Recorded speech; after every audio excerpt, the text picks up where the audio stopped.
This is Steve Price with the SRP channel, doing another exciting video on electrical stuff. Usually my channel is about electrical stuff, but not always. So this is definitely an electrical stuff day. I'm doing a generator bypass interlock switch. Yes, that's generator bypass interlock switch. And so basically we're going to be backfeeding the panel have a little generator inlet down here below the panel, and then usually it's this breaker. We'll have the actual input will be right there, and then in order for this breaker to be on, the main breaker would have to be off, and that's the interlock switch. Basically it keeps people from backfeeding the utilities, which is a bad thing. So this is actually a code compliant way to do a generator. It's one of the few ways I'll do it, and it's actually one of the more affordable ways also. This is what we'll be needing today. It is obviously it's an Eaton Cutler Hammer CH panel, and this is actually an interlock switch. I actually purchased this from Interlock.com. But this is really a substantial one. It's really heavy, which is what you want. And then this is the breaker that we'd use to feed the panel and other stuff that came with that. I bought this as a tandem breaker in case we needed extra space, but I don't think we'll need that. And this kit actually came with a couple new drill bits, so it makes it a little bit easier for you. So we're going to get started on this today. Oh, and I have also my Generac 50 amp inlet, which I don't have with me yet. I'll show that later, but that'll be mounted at the bottom of the panel. Okay, so this is the breaker we need to have moved, or we need those spaces available for the inlet. And if you notice here, they actually have extra wire up there, which is actually nice they did that. I don't know if it's long enough to move that breaker all the way down or not. I have little terminal blocks that I can mount up here, which is usually what I plan on doing. But I don't think that will be long enough. I don't want to move all the breakers also, because then you have to relabel the panel, and that'd be more of a pain in the butt. So if I can't move this all the way down to here, or down to here, then I'll use the little terminal box that I have to extend the wires. Okay, so this circuit right here, it's actually the cooktop, is almost long enough to make up down here. But I'm going to relocate probably these two breakers down here. I think it's going to be long enough. They're pretty generous with the wire, but I'm going to relocate a couple of these, because if I can avoid doing a little terminal block up there, that would be best. And these will be long enough, and I think that these other ones here should reach. And something else I'm going to suggest, we talked about putting the inlet, generator inlet under the panel.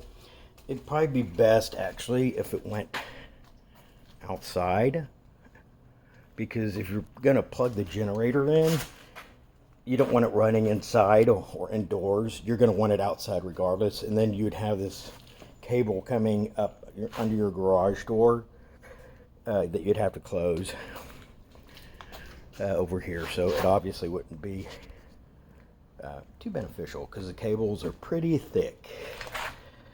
So I'm going to suggest that. So the homeowner definitely agreed putting the thing outside makes sense. And also, this is it. This is the power inlet box. Not outlet, but inlet. It's always an inlet with the generator because the power is coming into it. And this one's rated for indoor or outdoor. It is ring tight. And so what I'll do is put a under the panel for an access.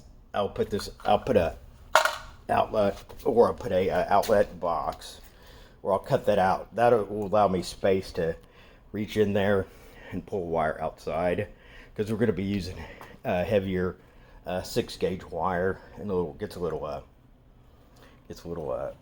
difficult to pull through stuff sometimes. Okay, so I was able to move these 3 breakers pretty easily down to the bottom and clear space for this wire, the cooktop. And the reason is, whoever made this panel up, that's very professional. They did little loops up here, wire loops, which is very nice. And things like this, if breakers have to be moved for this reason, or something happens, you need some extra wire, it's great. And those shouldn't be there. I'll talk to the customer about those, but that's like a very minor hazard. But so yeah, so it's pretty. This might not look like a real nicely made panel, but they kept the extra loops. Even in the other 120 here, there's extra wire up there, which helps. Now when I'm doing actually wiring panels, I always bring all the 240 circuits down to the bottom anyway. I do that just to maximize the length on these, but each to their own. They do theirs up on top, which I normally do them at the bottom, just because the wire, it's harder to splice that than other 20 or 15 gauge circuit. I don't know if any of that makes sense. I'm kind of rambling here, but hey, that's how I roll. I also have a head cold, so I might sound a little deeper voice than normal. So there's no unofficial music sponsor so far in the video. I haven't played any music yet. It's kind of more of a grown-up atmosphere. Got the calls they're making on the other side over there. Can't be blaring any music. What I'm showing you here is the ground line is real high outside, and so we have to come in under the panel from the outside on the brick. So I need to just get that right below the panel, so it will be high enough outside, I think, because you don't want the inlet to be right up against the dirt out here, or it'll kind of affect the longevity of it as far as water and stuff splashing up into it. So I'm trying to get that as high as I can over here, but yet be able to pull it inside the panel.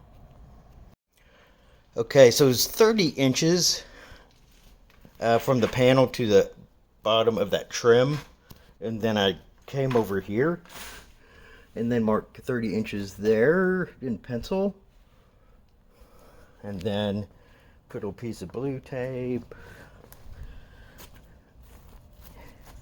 and then trace the brick over here. And so I went on this side of the mast because of where the meter base enters the panel is off to the side, so this would make sense over here. So, and sure enough, that's okay right there.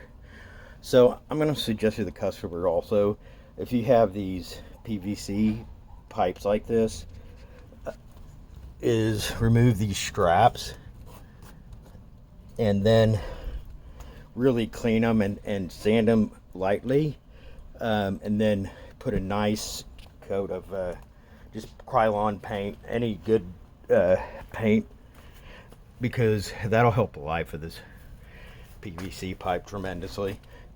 It's UV rated, but they still wear out, and that'll I guarantee it'll give it 10, 20 more years of life. This is probably the expansion deal here. They didn't glue that. That's usually not long enough for an expansion deal slip, though.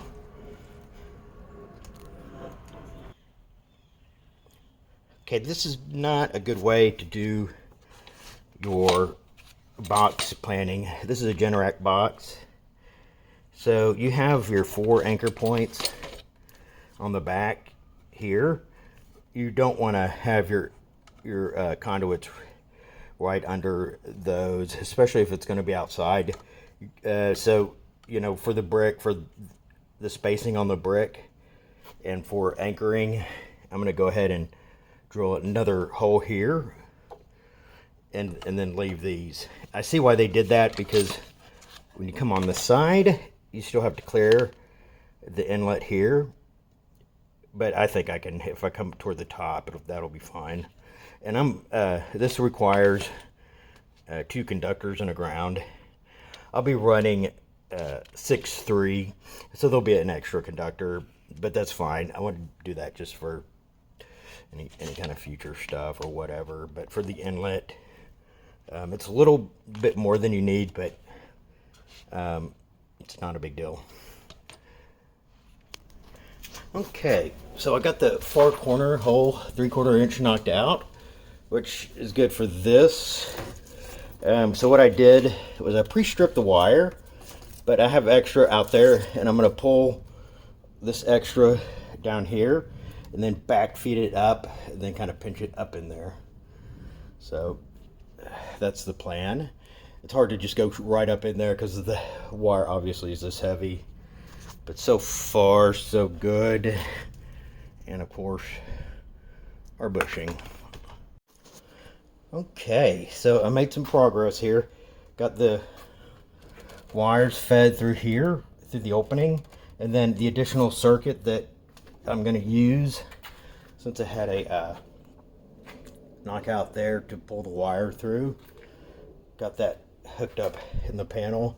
It's a little tricky, it is a little tight, but got it all ready to go. And now I have to get a different type of anchor for the outside because of where I'm going to mount the inlet to. Okay, got the holes marked out here. So one thing I do, see how long that little lead is? That I use to mark through on the bricks, a real faint mark with that pencil LED, and then go back, pull it off, and then put a Sharpie mark on it. Because the Sharpie won't usually get all the way through the holes. This will. And then I plan on usually, I love these little quarter inch lead anchors. They last, you know, the plastic ones I don't like to use. They, you know, after about 10 years they disintegrate. These don't, they hold up. But on here, this went into the mortar, the marks I have. And so when I do that, I normally like to use a longer sleeve style bushing or anchor.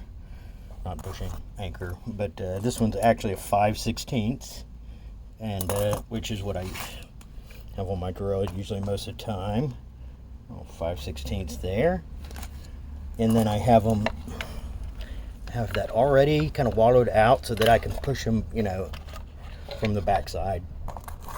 Seems like overkill, but with anchoring this in the mortar, and you really need something kind of that long. When they're shorter than that, they don't tend to be as reliable on the anchoring in the mortar. So now if it's on the brick, that's different, but the length of the sleeve gives you a little more grabbing power. Grabbing power. There you go. Okay, so we want to align our little interlock switch here, or install it, not align it, but get it where we need it.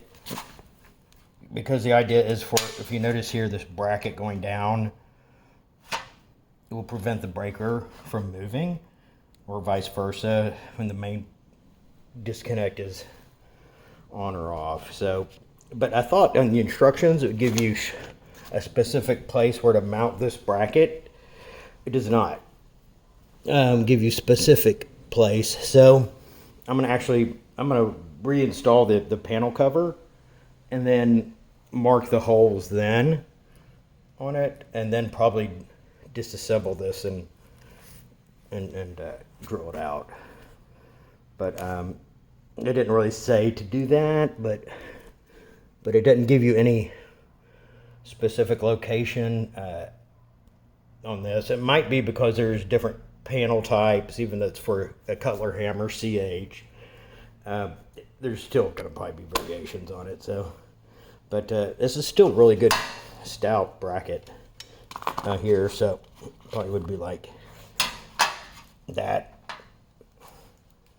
So we will see.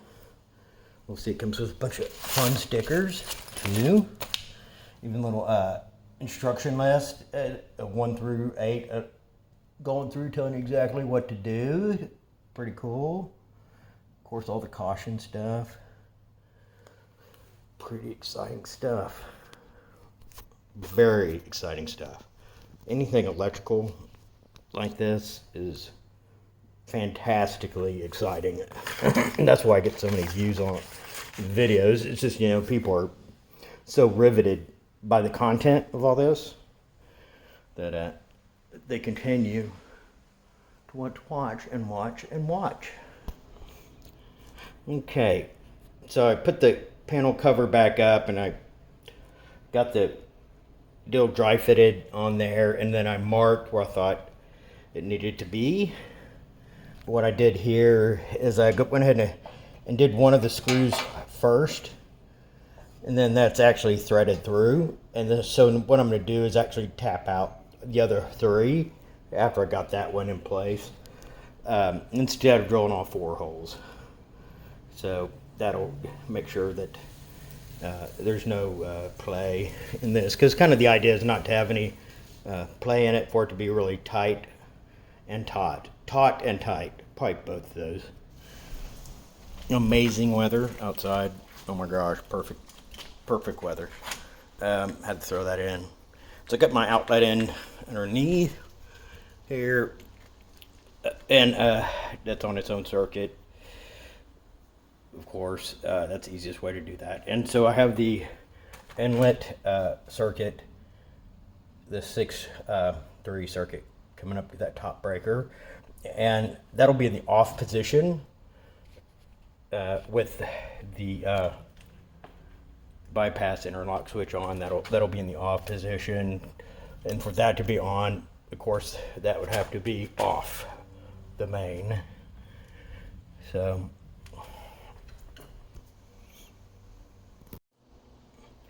okay, panel covers on.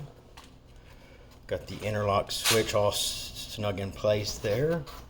Looks like that just fits just perfect there. So you can see here, obviously this can't go anywhere unless that is off. And then that slides up. You're good to go. All right, it comes with the mechanically interlocked breaker label there. So, and I repaired some of the labels down here, relabeled it. So it should be good to go in here. Now, I'm going to test this before I go to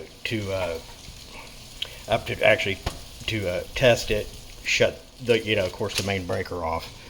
And I'm not going to do that right now. But so these screws are interesting here.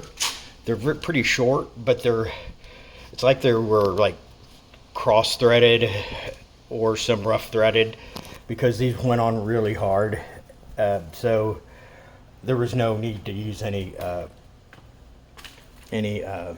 Loctite on them. Normally I would think Loctite would be good, but these were so tight, and I think they machined those on purpose so they wouldn't back off ever. But otherwise, you'd either want these to thread out to some nuts, or put some Loctite on them. So here we have hooking up the outlet on the outside. This is the ground here. It's bonded right here. Actually, obviously this is the outlet, and this acts as a, need to tighten that, but this is ring is the ground on this, and so the twist lock will get its ground from the ring here, and so then you'll still have the three conductors, the two hots, and the neutral. So that'll tie into there, and then make up to here, which I'll make that up ground, and then you have to have these just kind of the right length to where you can hook up, but also enough left so you can kind of fold them up inside this container enough to where it won't bind. If you get it too short, it will actually be a little more difficult in getting in there. That's what she said. That's what she said. Okay, so I got this wired up here, and I'm going to start pushing this up here. You can see this is pretty easy. White wire, X, and then Y as a black and red. It shouldn't matter as far as its phases on a single phase service. So I'm going to try to get this pushed up here in place. Hopefully those are the right length. So then I'm going to try to fold them up in there as I push it up. So this is always the most difficult part. If I actually had a body cam and action cam, you could see that struggle happening, but I'm gonna have to turn my camera off so you won't actually see me battle that, which is actually probably a good thing. So actually thinking of getting a body cam, but who knows? Yes, the distance I had probably just about right. It was a little easier than anticipated. We shall screw these in.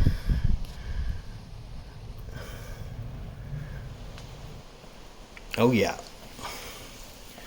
This is a brand new big boy Westinghouse.